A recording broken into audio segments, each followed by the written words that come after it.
Hello everyone, we're here at absolutely beautiful St Peter's College in Cambridge, New Zealand, central to North Island. Magnificent day, great bunch of young players. The first module we're going to do today is we're going to look at integrating the forwards into our attacking structure. Initially we'll look at what we call same way attack. So we'll work from a set piece, a back move that's pretty close to the set piece, and then bringing our forwards into some running lines off our 9, off our scrum half, and looking at the roles that they'll have and the options that we can get off that. As you can see in the background here, these fine looking young athletes, I've divided the scrum. We're going to use, we're going to look at our plays off scrum initially. So I've divided the scrum into right side of the scrum and left side of the scrum. So if we're working from the left hand side of the field as we're going to start with, the right hand side of the scrum, or the near side to the back move, they'll clean out that initial ruck. And the left hand side of the scrum, who will arrive later, they'll be our first attacking group of forwards running off our 9. So that's the sort of structure we're going to use. We'll do something similar from line out, but because the numbers change in line out, it's a bit more complicated.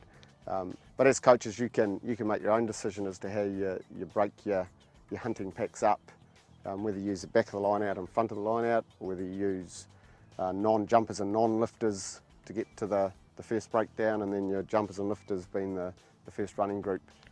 As I say, you can make that decision. But we'll work off scrum here. We'll walk through some of the lines, and then we'll look at some activities for you to use at training. Right, so what we're going to do here is going to work from the scrum. We'll just walk through the lines initially so that you can see what we're trying to achieve. Once we get in position, we'll talk about what sort of play we're going to make. So the scrum's packed down. We're going to make a close strike here, and the near side of the scrum is going to clean that first ruck, and the far side's going to be our attacking structure off 9.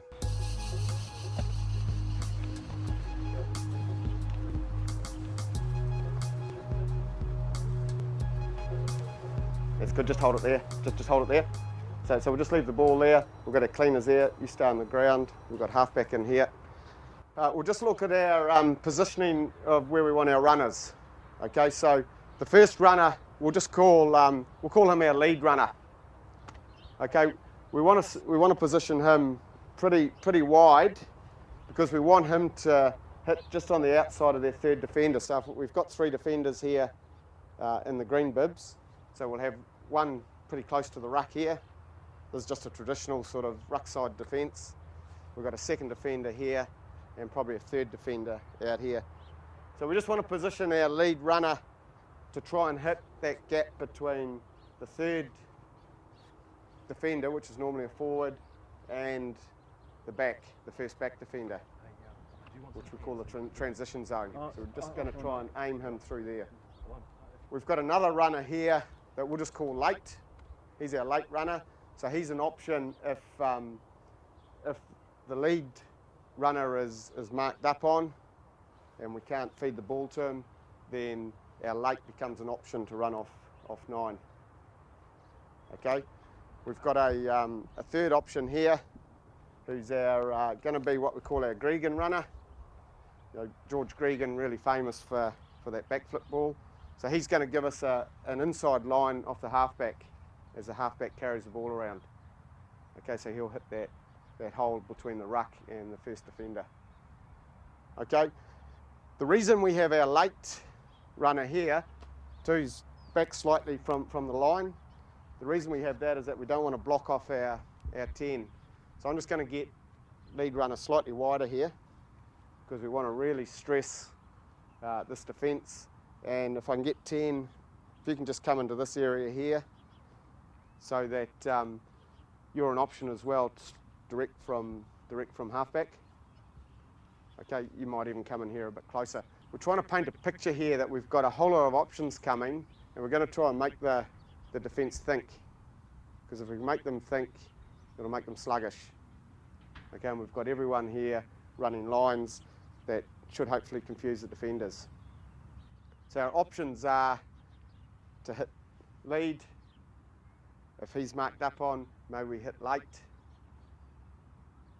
If he's marked up on, maybe we hit the Gregan runner on the inside of half. Or if the defence is really narrow, we can hit 10 coming in behind our lead runner. We call that a roll, okay? So those are our options. I'd like our 12 runner to be up here because I'd like you as an option off lead. So if you come up a bit flatter, you don't need to get too deep. And I want you guys available as well. So one of the options is if we go to our lead runner, so if you pass the ball to the lead runner here, okay, hold it there. So Eddie, who's our lead runner, he can either pass the ball on to 12, or he can run, of course, or he could roll 12. So give the ball back to Eddie. He could roll 12 to 10 and behind, and we could play wide. Those are the options we're going to set up, and we'll just look at jogging through that at a bit more pace. Now, what I'd like from our 9, if the 9's going to play off lead, we want to get the ball there reasonably quickly. So you might start to carry, but it might only be a couple of steps, and then you're hitting a really flat ball to Eddie there, our lead runner. Okay, if we're going to play late, then what I want you to do is to get out to the second defender and just turn the corner on a slight arc, like a semicircle, so that you're facing forward. Okay, so it becomes a bit of a race between you and their second defender to get into the space here. So you're going to have to be really quick from there to here and try and get forward. And then that gives you the ability to put your runners into space. So your role is to run and commit defenders so that you can put the runners into space. Now if the defenders part like the Red Sea to defend the runners, then a consequence of that is that you can run yourself. But that's not your prime aim here. Your prime aim is to run this line to put the others into space. Okay? So we'll run that line there. We've got an inside ball there and a late there and so on. Okay, so we'll jog through from that setup again. And what I'd like is the fly half just to make a call whether it's to go to lead or go to late or go to the Gregan. If you're a late runner, do you go and clean the lead runner, or do you leave it and follow your 10? So that's a really good question. So what we need here from our runners is everyone running genuinely their lines as though they're getting the ball. And if they don't get the ball, then they become a cleaner for that next ruck. So late, for example, he'll run his line and not block that space between leader and 10, that sort of triangle there. And if he doesn't get the ball, then he'll change lines and clean the ruck. So if the ball goes wide to 10 and behind, then he'll change his line and try and clean that ruck wherever that is, along with the nearest back. So effectively, I want you all thinking like you're getting the ball, because if you're thinking you're getting the ball, then the opposition will think you're getting the ball, and we'll run some really genuine lines. Then you can change lines and get to the ruck to clean it. So you blue boys, what are you going to have to do from here? Get out quicker. Yeah, real quick, eh? So you've got to get there real quick, and we need you on sort of L-shaped lines. So if you think of that as an L, that's what we need. So we need you to head back slightly and get into position so you can come straight.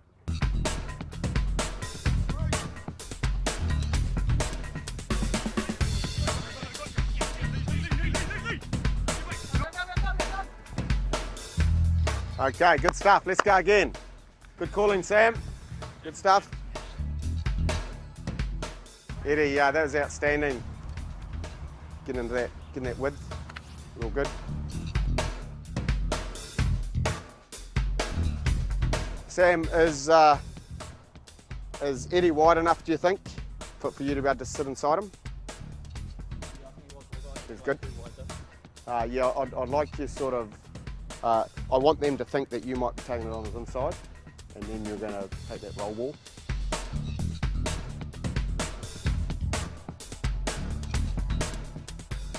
then we can hit off you out wider there. So yeah. I'll tell you what, it was pretty good.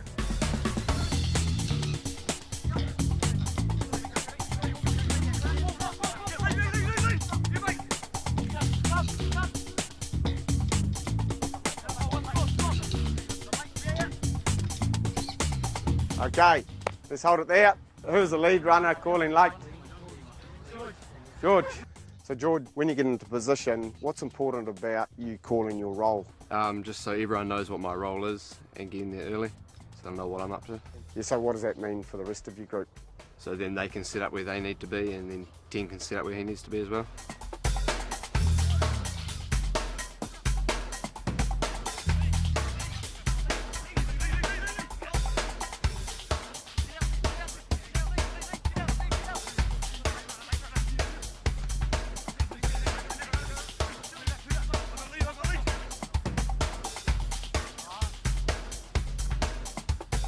What was outstanding about that was you're all ready for the ball.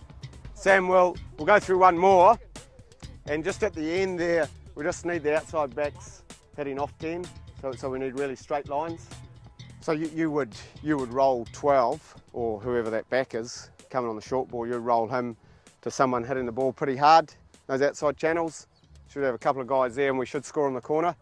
So I don't want to see you drifting across there.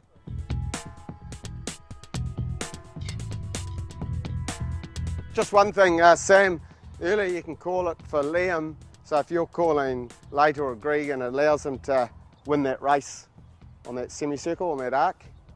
Whereas if you're calling lead or roll, he's going to pass a lot quicker.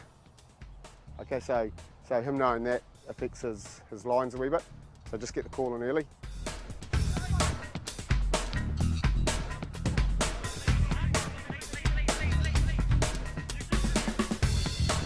Oh, let's go again. You're probably, I don't know, is he a metre too wide, Liam? Eddie? Yeah, just come in a wee bit for him. Yeah, so we'll just bring the defenders in a wee bit, because normally they'll have someone beside the ruck, someone about 2 or 3 metres to the left, to the side, and then another 2 or 3 metres to the side, so don't get too wide.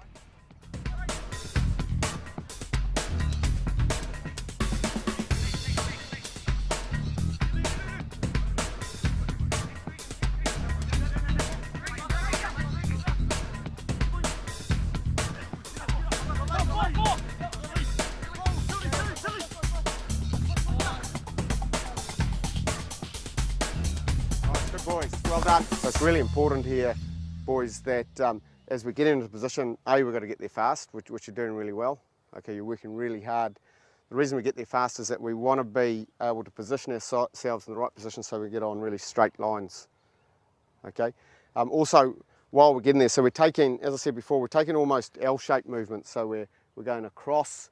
It might be a back slightly, depending on where the ruck is. But we're going across, and then we're going to do the straight part of the L once we get there to hit the ball straight.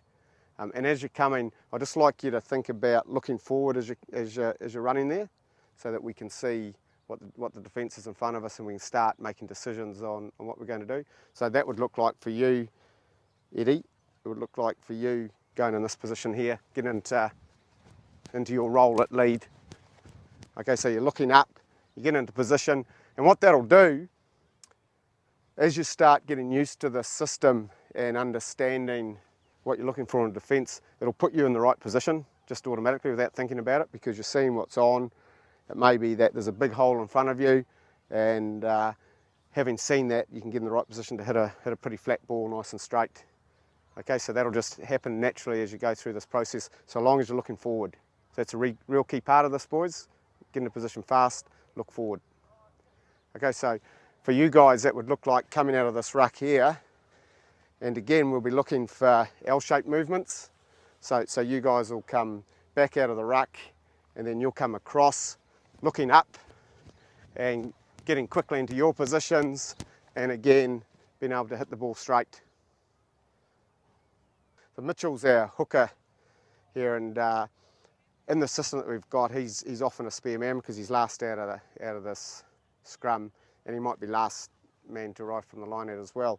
So As we're going through this, Mitchell, what are some of the things that you're seeing coming to this breakdown where you could add value to our attacking structure? Near side ball off the ruck, or an inside ball pass from on runner over here, and I can also look to clear the ruck. Your hooker, whilst he's arriving there probably a bit after the others, and fundamentally he's not part of this attacking group, but he can really add value. And as Mitchell said, there might be a hole sort of on the near side of that ruck, because all our attackers are folding the same way. The defence is probably going to do the same. So if he sees a hole there, he could get through that hole and get some support from maybe that Gregan ball runner coming on the far side of the ruck, and maybe the last guy who was clearing this ruck and didn't have to go in would also get to help Mitch on that ball.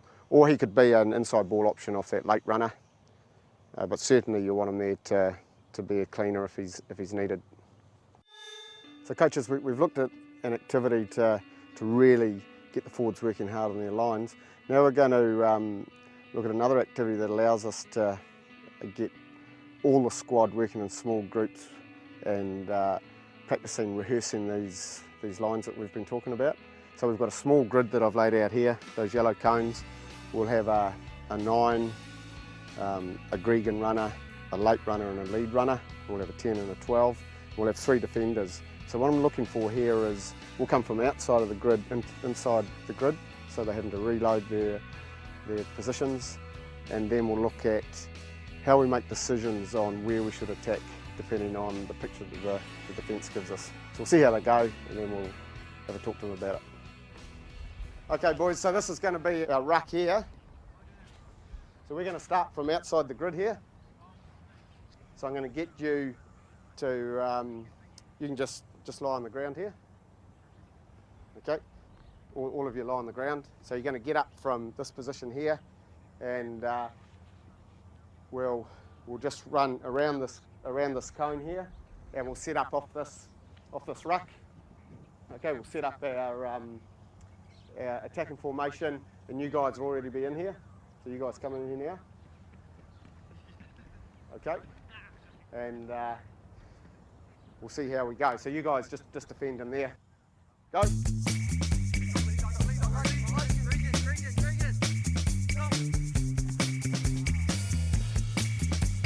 Okay, back we come. Now we'll just go the other way, boys. So say defenders turn around, we'll go off the other hand. Go off the other hand. Go.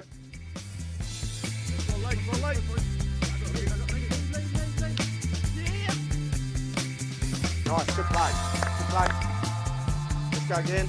Off the other hand. Go.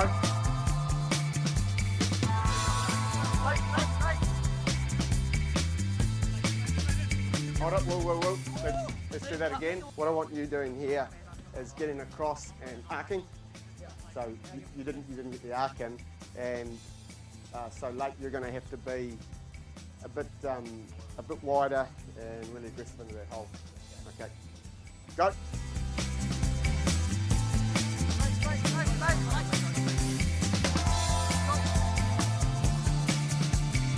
All right, let's go again. So I want you to straighten, so you can't come across here because you're running on an angle. You're going to have to get back and around and then straighten. And so I want you facing forward. Yeah, just outside that second defender. So you might have to just come in slightly there.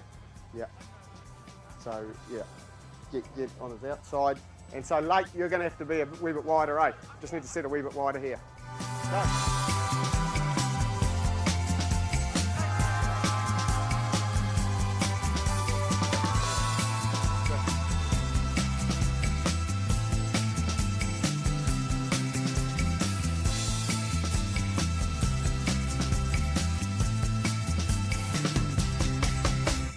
I'm just going to ask a couple of questions of the boys here, coaches, because as a coach, we need to develop the problem-solving ability and the game understanding of these guys.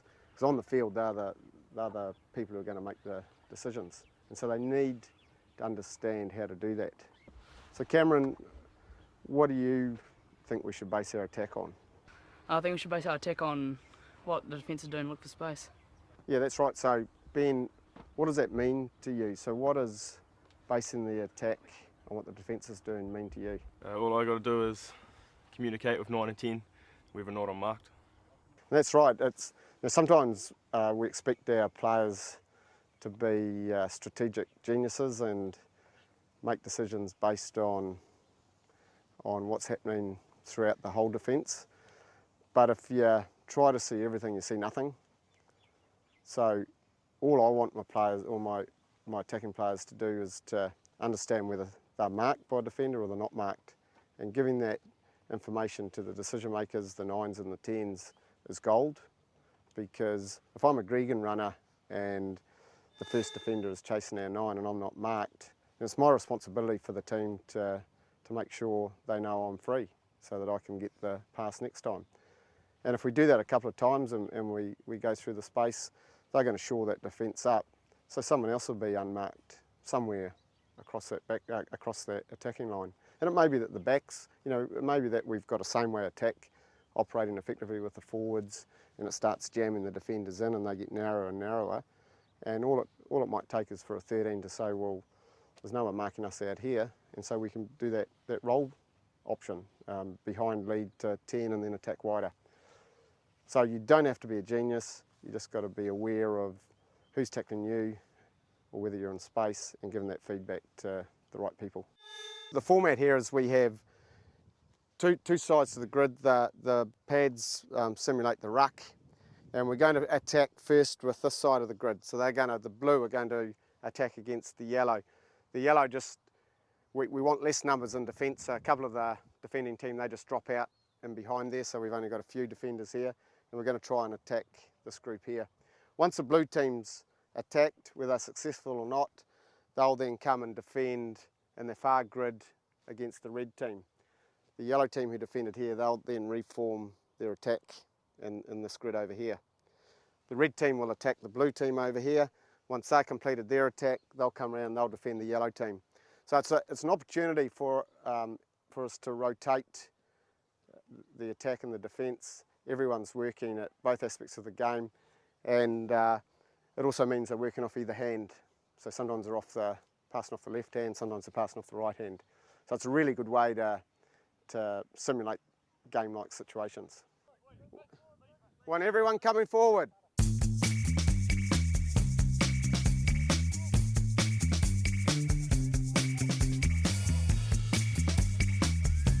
Okay, through you come, into defence. Into defence, come on blue. Last two drop out, last two drop out.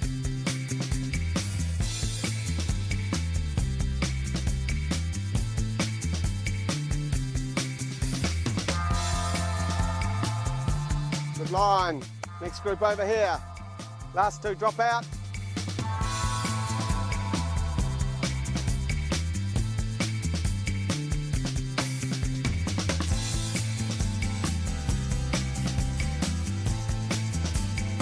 Right, through over here, boys. Last two drop out. Well done.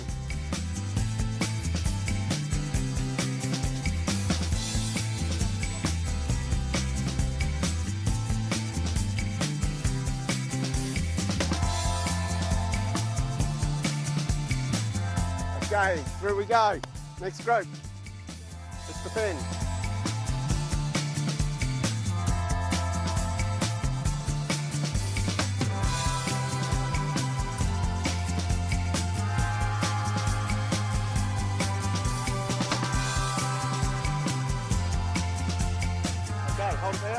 We're just going to look at our lines here, fellas.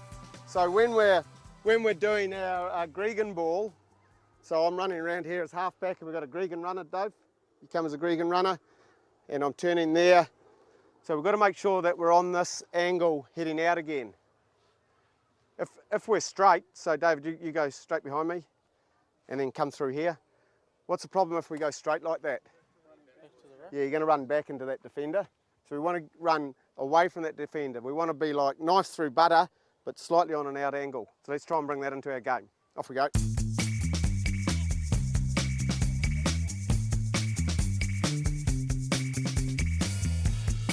Good play, well done. Good work at halfback too.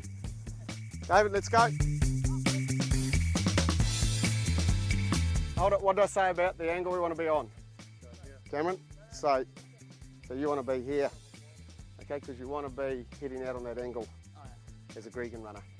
Okay, so we'll start again.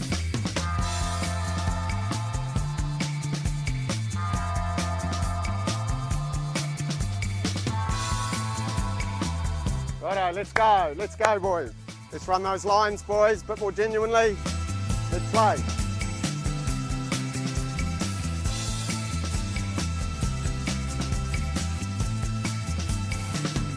Nice, good work.